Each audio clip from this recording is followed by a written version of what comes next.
abonnés. Chers internautes de Jeux catholiques en ligne, paix et bien.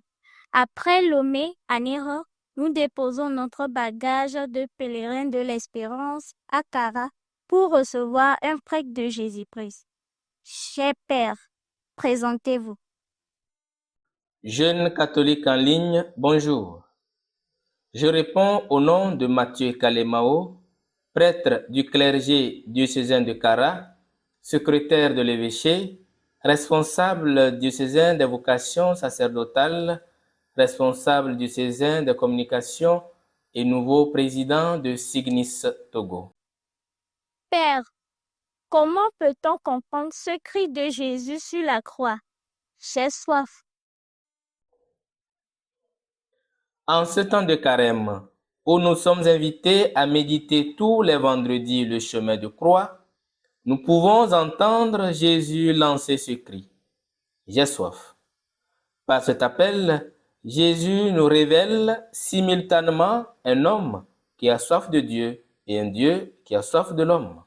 Les paroles prononcées par Jésus, vrai Dieu et vrai homme sur la croix, sont des paroles chargées d'humanité et de divinité. Certes, il est toujours risqué de trop différencier ce qui relève de l'homme et ce qui relève de Dieu dans les gestes et dires du Christ, de peur de porter atteinte à sa personne et à son unité. Cependant, le chrétien qui contemple la croix et qui écoute Jésus parler ne peut ignorer que chacune de ces paroles est à entendre selon deux niveaux. Un homme qui assume nos pauvretés et qui se remet entre les mains du Père. Ainsi, Jésus, en disant « J'ai soif », assume tous les appels à Dieu lancés par les croyants de tous les temps. Aussi, Jésus, en exprimant clairement sa soif, manifeste-t-il son désir que tous les hommes soient sauvés. Sa soif témoigne du motif profond de son incarnation. Il est venu nous arracher à la damnation et nous obtenir la vie éternelle. Et cette mission se révèle totalement dans ces mots. J'ai soif. Si Dieu, en la personne du Christ, a soif de quelque chose, ce ne peut être que de nous les hommes. Depuis que nous nous sommes détournés de lui, il est allé à notre rencontre. Dans le jardin d'Éden, Dieu était à la recherche de l'homme. Au Golgotha, il renouvelle son appel à l'homme qui fait toujours la sourde oreille. Alors il s'écrie, j'ai soif. J'ai soif de te voir à mes côtés. J'ai soif que tu bénéficies de ma miséricorde, que tu partages ma gloire. Dans la soif de Jésus, nous contemplons le cœur de Dieu qui n'a jamais cessé de nous poursuivre et d'aller à la rencontre de l'homme. Jésus disait à sainte Faustine, « Les flammes de ma miséricorde me brûlent. Je désire les déverser sur les âmes. Oh, quelle douleur elles me causent lorsqu'elles refusent de les accepter. Il y a une chose dont je veux que tu te souviennes toujours. Une chose qui ne changera jamais. J'ai soif de toi tel que tu es. Quoi que tu aies fait, je t'aime pour toi-même. Viens à moi avec ta misère et tes péchés, avec tes difficultés et tes besoins, et avec tout ton désir d'être aimé. Je me tiens à la porte de ton cœur et je frappe. Ouvre-moi, car j'ai soif de toi. Ceci est un extrait de la prière « J'ai soif » de Mère Thérèse. Voilà un peu ce que Jésus veut nous dire et nous faire comprendre par cette parole. J'ai soif.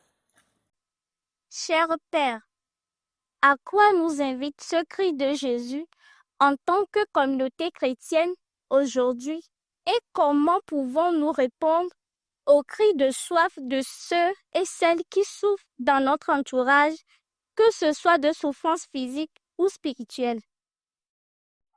J'ai soif. Par cette parole, le Seigneur nous invite à l'amour et à la compassion. Cette parole a poussé Mère Thérèse à étancher la soif de Dieu et la soif des hommes. Ce cri l'a conduit sur les routes de Calcutta et de toutes les banlieues du monde à la recherche de Jésus chez le pauvre, l'abandonné, le mourant. La soif de Jésus constitue donc un appel à la mission, un appel à passer de la contemplation à l'action. Après avoir médité sur le désir de Jésus qui le pousse à demander notre cœur, le disciple est invité à retrousser les manches pour être le canal de l'action de Dieu. Écoutons Saint Jacques nous parler. Supposons qu'un frère ou une sœur n'ait pas de quoi s'habiller, ni de quoi manger tous les jours. Si l'un de vous leur dit « Allez en paix, mettez-vous au chaud et mangez à votre faim », sans leur donner le nécessaire pour vivre, à quoi cela sert-il? Jacques 2, versets 15 à 16.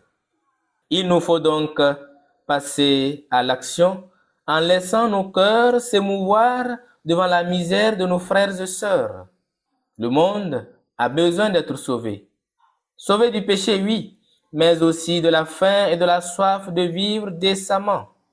Nous sommes ici invités à nous rappeler ce que l'Église nous enseigne à travers sa doctrine sociale. Le respect de la dignité humaine, la subsidiarité, l'esprit de solidarité, le sens du bien commun, l'égalité des droits, l'option préférentielle pour les pauvres. C'est ainsi que nous étancherons la soif de nos frères et sœurs, les hommes, et celle de Dieu, qui brûle du feu de nous voir unis dans son amour.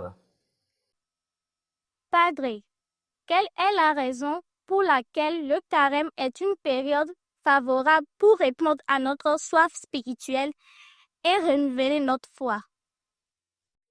Le carême est un temps de conversion et de préparation spirituelle où les fidèles sont encouragés à la vie de prière, au jeûne et à la pratique de la charité. Mais en réalité, la vie de prière, la pratique du jeûne et de la charité auxquelles nous sommes invités en ce temps de carême sont normalement des pratiques quotidiennes du chrétien. Si ces exercices sont mis en exergue en ce temps, c'est qu'il y a un grand enjeu. Quand on a, par exemple, une Coupe du Monde ou une CAN, ce ne sont pas les mêmes dispositions qui sont prises que quand on a un championnat national. On met les bouchées doubles selon l'enjeu du match par un entraînement intense. Ainsi en est-il du carême. Le carême est un entraînement spirituel qui s'ouvre sur la Pâque, le grand passage de la mort à la vie. Le carême offre l'opportunité de se recentrer sur l'essentiel, donc de se délester du superflu et de renouveler sa foi, sa communion avec Dieu.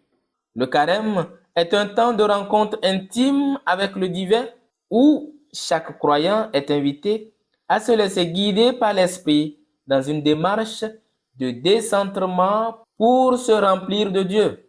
Je pourrais, par analogie, dire que c'est un temps pour recharger ou pour changer nos batteries. En embrassant ce temps de conversion, les fidèles se préparent à accueillir avec ferveur la lumière de Pâques, symbole de renouveau et d'espérance pour tous les chrétiens, symbole de la victoire du Christ sur la mort. Voilà ce qui fait du carême un temps spécial. Je termine mes propos en vous laissant ces paroles de Saint Paul, apôtre aux Romains. Je vous exhorte, mes frères, par la tendresse de Dieu, à lui offrir votre personne et votre vie en sacrifice saint, capable de plaire à Dieu. C'est là pour vous l'adoration véritable. Ne prenez pas pour modèle le monde présent, mais transformez-vous en renouvelant votre façon de penser pour savoir reconnaître quelle est la volonté de Dieu, ce qui est bon, ce qui est capable de lui plaire, ce qui est parfait. Padre, nous vous remercions d'avoir accepté notre invitation.